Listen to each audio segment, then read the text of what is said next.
خپله زندګي خورمه لګیا یمه، ځان په تنهایي خورمه لګیا یمه.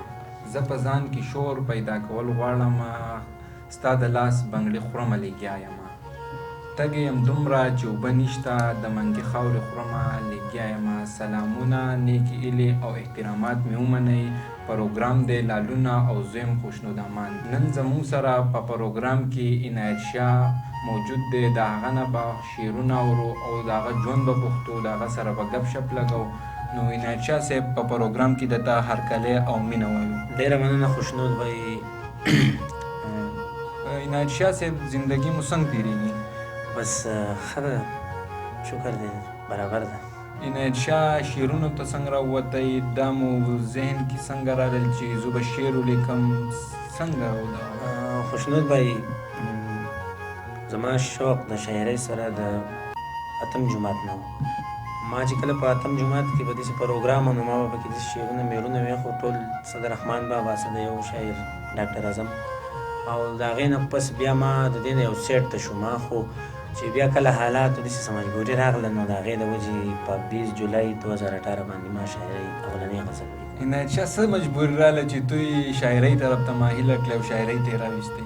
نو بس تنهایي ډېره زور شوه، نو د هغې له وجې مونږ شاعرۍ طرف ته ډېر په دغه راغلو. ښه، عنایت شاه صاحب د چا نه متاثره او استاز مو څوک دی؟ زده کړه د چا نه کوئ؟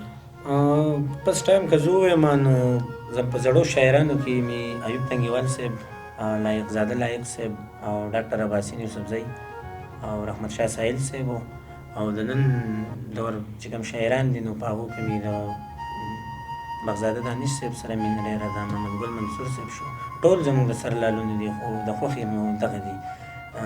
زمیر صاحب، منیر، ټول مو خوښ دي. او استاد چې مې دی نو حسین علي پروانه دی، د رحیم آباد مینګوري دی. او مخکې مو څه سوچ دی چې کتاب به مو راشي که نه، اوس نور کار به لیک به کوئ که نه؟ انشاءالله چې تر کومې ژوندي یو، نو په شاعرۍ باندې به کار کوو، ځکه چې دا زموږ پښتو دا مونږ ته پاتې ده، او چې مونږ یې قدر نه کوو، نو نورو ژبو والا زموږ د پښتو قدر نشي کولی. نو لیک مو په څه زیات کړی دی؟ د خوښې صنف چې مې دی، نو غزل دی او نظم مې هم په 3 لیکلي دي.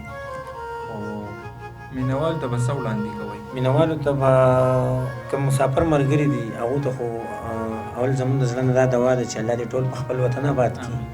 او اوس که هر ځای دي، که په دوبۍ کې یا لین پارمل کې، سعودي عربي کې، ټول دې الله دې د خپل وطن چار برابر کړي، او ټولو ته مینه او نیکې هیلې وایو.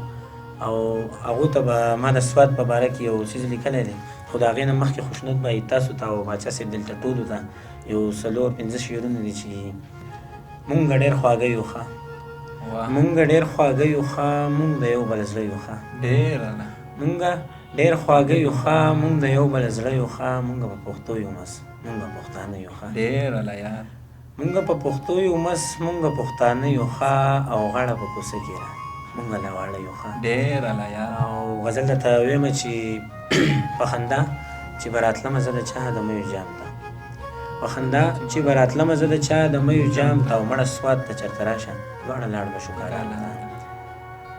خپل مور ته یې ویل چې دا ځل چېرته زه چوټیانو کې، خپل مور ته به یې ویل چې دا ځل چېرته زه چوټیانو کې، نو مور به یې ورته ویلې دا ځل ځو به نه جګرام ته، او مړه سوات ته چېرته راشه دواړه لاړ به شو کالام ته. خپل مور ته به یې ویل چې دا ځل چېرته زه چوټیانو کې، نو مور یې ورته ویلې دا ځل زه به نه جګرام ته، او مړه سوات ته چېرته راشه دواړه لاړ به شو کالام ته. او زما او ستا د مینې هغه ذکر یې ونه کړو، زما او ستا د مینې هغه ذکر یې ونه کړو، نو دا ځل یې زه ویمه د خپل جومات امام ته، او مړه سوات ته چېرته راشه دواړه لاړ به شو کالام ته.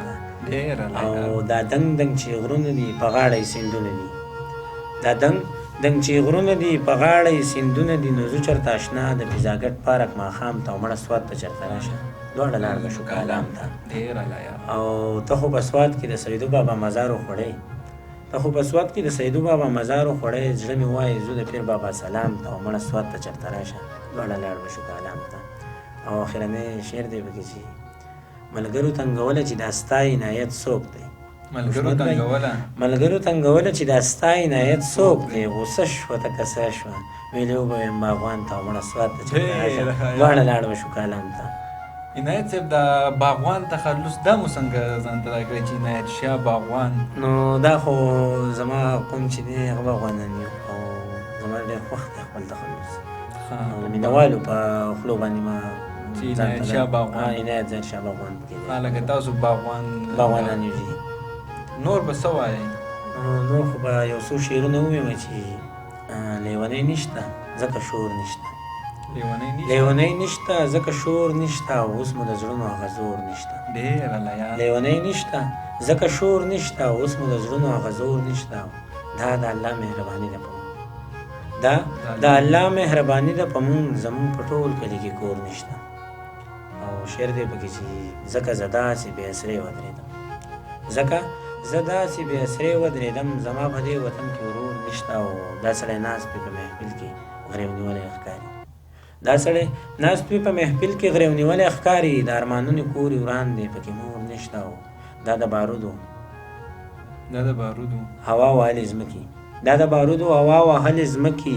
ګلونه شته دی خو سمسور نشته. ډېره لیا. ته د مجنون نه تر فرهاده پورې ته د مجنون نه تر فرهاده پورې وایه په کم یو سړي تور نشته.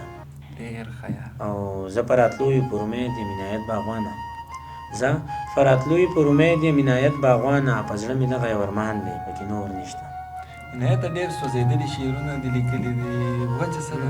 بس په ژوند کې خیر به دې راځي. نو د هغې له وجې تاسو مننه چې تاسو زموږ د شعر دومره صفت کوئ. عنایت شاه په اخره کې ستا ډېره مننه چې موږ له خپل قیمتي وخت راکړو. ګرانو کتونکو دا و عنایت شاه باغوان صاحب چې د هغه تاسو خپلې شعرونه واورېدل. زموږ د ایم پی نیوز همیشه دا کوشش دی تاسو ته داسې ینګ شاعران او داسې نور په خپل سکرین باندې راوړو تر یو بل خپرونې پورې خپل کور